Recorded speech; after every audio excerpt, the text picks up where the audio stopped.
유튜브로 읽는 박정희 전기 10권 10월의 결단 삼선 개헌의 길.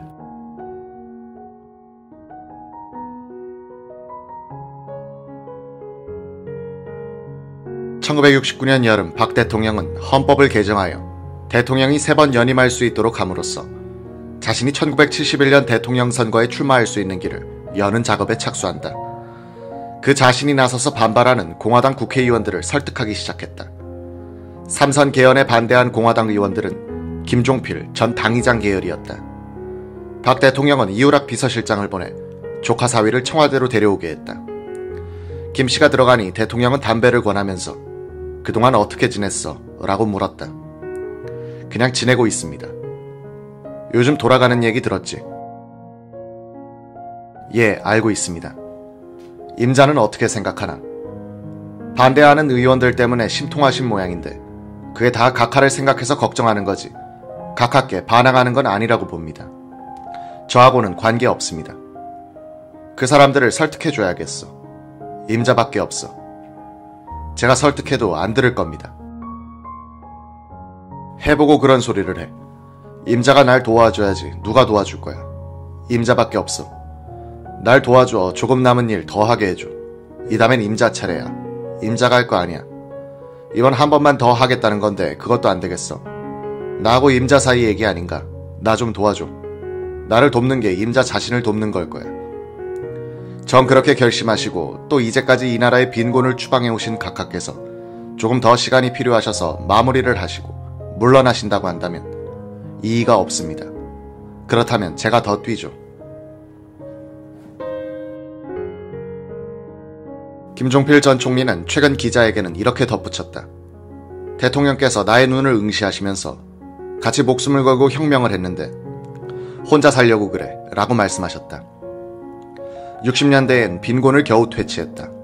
70년대엔 중화학공업을 일으켜 선진국으로 가는 길을 열어야 한다. 이 길을 같이 가자고 하시니 내가 동의하지 않을 수 있었겠는가. 삼선 개헌안은 1969년 9월 14일 국회 제3별관에서 변칙적으로 통과됐다. 1969년 10월 17일 삼선 개헌안에 대한 국민투표가 있었다. 투표율 77.1%에 찬성이 65.1%, 반대가 31.3%였다. 행정력이 총동원됐지만 압도적 찬성이 아니었다.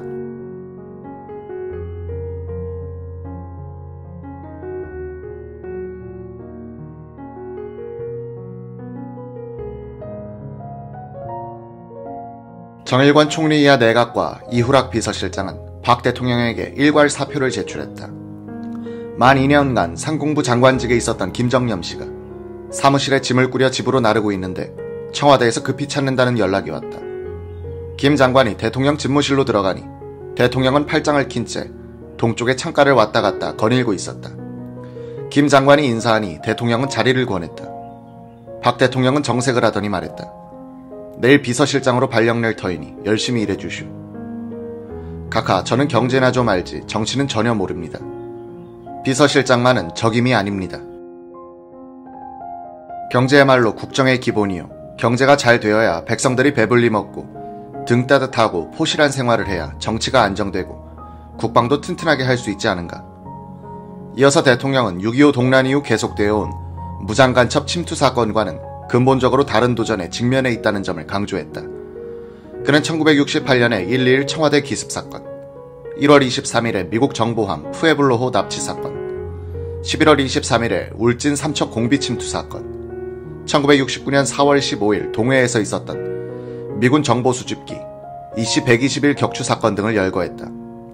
박 대통령은 미군이 정보함이 납치되고 정보기가 격추되어 수십 명이 죽었는데도 북한에 대해서 강력한 응징을 하지 못한 데 대한 불만을 토로했다. 박 대통령은 1969년 7월 닉슨 대통령이 괌에서 발표한 이른바 괌 독트린을 걱정했다.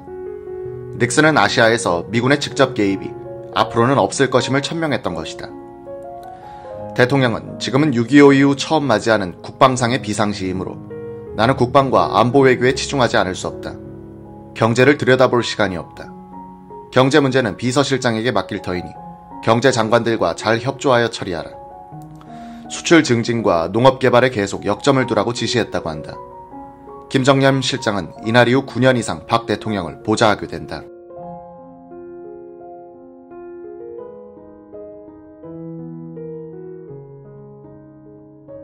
(1970년 1월 1일) 박 대통령은 신년사를 통해서 70년대의 비전을 밝혔다.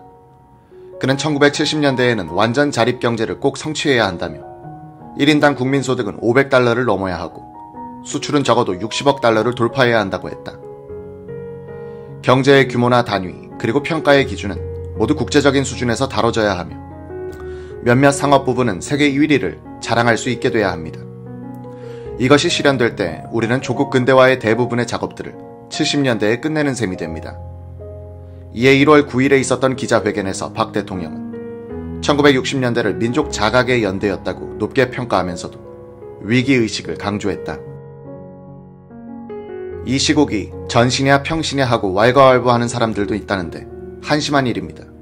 총칼을 갈고 준비를 하여 폭력, 비폭력, 합법, 비합법, 정규전, 비정규전이든 수단 방법을 가리지 않고 기회만 있으면 우리들을 치겠다고 벼르고 앉아있는 적을 목전에다 두고 평시냐 전시냐 이런 논쟁을 한다는 자체가 우리 국민들이 아직도 정신을 못 차리고 있다는 겁니다. 지금 우리가 잘못하면 1970년대에 우리 조상들이 정신을 차리지 못하고 얼빠진 생각을 가지고 있다가 이러한 수치스러운 역사를 남겼다는 말을 듣게 될 겁니다. 박 대통령은 1970년의 국정지표도 1968년 이후 3년째 똑같이 일면 건설, 일면 국방이라고 말했다. 박 대통령은 위기의식을 항상 고취시킴으로써 국민들이 벼랑에 선 기분으로 최선의 노력을 다하도록 몰아갔다. 이것이 그의 리더십이 중요한 대목이다. 삼성의 성공 비결 또한 이병철, 이건희의 끊임없는 위기의식 조장이었다. 이에 북한의 도발은 계속됐다. 6월 5일 서해 휴전선 남쪽 사해리 해상에서 어선단을 보호하고 있던 우리 해군 방송선을 북한 고속정 2척이 납치해갔다. 그 17일 뒤인 6월 22일 국립묘지 현충문 폭파 사건이 일어났다. 이는 박 대통령의 목숨을 노린 음모였다. 이날 새벽 북한 무장특공대 3명이 국립묘지의 추념 재단 앞 현충문에 올라갔다. 이들은 몰래 폭탄을 장치하려다가 터지는 바람에 한 명은 즉사하고 2명은 달아났다가 사살됐다. 6월 25일 남침 기념일에 박 대통령 일행이 현충문을 통과할 때 인근에서 원격 조종으로 폭파시켜 주기로 했던 사건이 미수로 그친 것이다. 북한은 1983년 10월 9일 미얀마의 아웅산 묘소를 방문하던 전두환 대통령 일행을 노리고 같은 수법의 테러를 가해 17명의 장관급 엘리트들을 죽였다. 1970년 7월 5일 미국의 로저스 국무장관은 마닐라에서 열린 월남 참전 7개국 외무장관 회의 때 최규하 장관에게 주한미군 2개 사단 중 7사단을 철수하겠다고 통보했다. 그 전에 8월 22일, 23일 미국 샌프란시스코에서 열렸던 한미 정상회담에서 닉슨 대통령은 주한미군의 계속 주둔을 약속했으나 박 대통령은 다른 감을 잡았다. 그는 그해 9월 24일 대구에서 미군의 주둔이 종결될 때를 대비하여 국군의 정예화를 기해야 한다고 말했던 것이다. 한국군이 2개 사단, 약 5만 명의 대군을 월남 전선에 보내놓고 있는데 주한미군을 감군하지는 않을 것이란 예상이 빗나간 것이다. 1970년 8월 24일 애그뉴 부통령이 7사단 철수에 따른 협상을 위해 대통령 특사 자격으로 서울에 왔다. 박 대통령은 애그뉴와의談판을 준비하기 위하여 2주일간 거의 모든 일정을 미루고 대책 구상에 몰두했다. 김정남 실장은 이 기간 중엔 아침, 저녁 2차례 극히 중요한 사안만을 보고하고 결재를 받았다.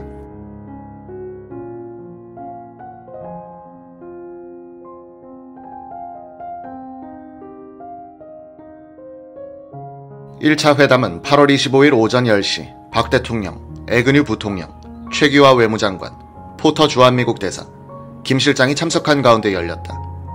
2시간을 예정했으나 6시간이 걸렸다. 점심 식사도 잊었고 화장실에 가는 사람도 없었다.